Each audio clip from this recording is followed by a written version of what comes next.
So vipi wase, I'm back again. Nilikuwa nimewapromise more videos na zinakam kukam. On this 3% deduction for civil servants. Ni swali imekuwa na a lot of issues zimecome up because of this 3% deduction thing. Na since today the president has spoken about it, akiwa pale Busia, alikuwa na ile Thanksgiving service, interdenominational Thanksgiving service pale Busia, and he has put it to be like a war between two sides, a war between the employed and unemployed, yani wale wako na payslip na wale hawana, just to quote his words.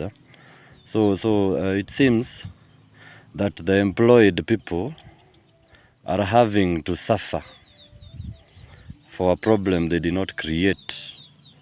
You know, they are being having to become a part of the solution to a problem they did not create by being deducted their salaries in the name of creation of employment.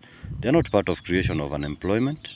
Unemployment is as a result of a lot of things happening here and there that we can't expound in a video. Secondly, it's not only unfair but unjust to these people because there was no consultation that was done between them and the government. Neither was there public participation, even from members of the public. So it is just something forceful, you know. And that leads me to my next point, which is about trust. You know, when you come that way towards a person and your intentions are not really clear, it begs the question of trust which Kenyans have with the system. They don't believe that this money is actually going to do what it's intended to do. And that brings me now to this point, the last point. This whole scheme seems shady. It's always important to sell value over currency.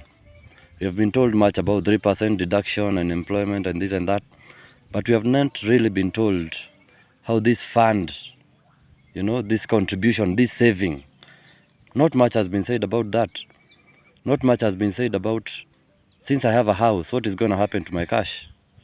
Am I gonna get value for my cash?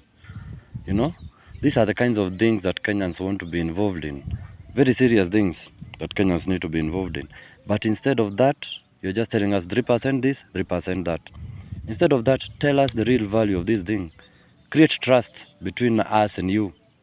Let us feel safe while giving our money. We can give if there is what we call accountability and trust. But right now, those things are not present. That is why Kenyans have a lot of noise about these deductions. And please, let's stop this war between employed and unemployed. It makes no sense, actually, it makes no sense. In fact, most of these jobs that are going to be created are casual jobs. Kazi ya mjengo.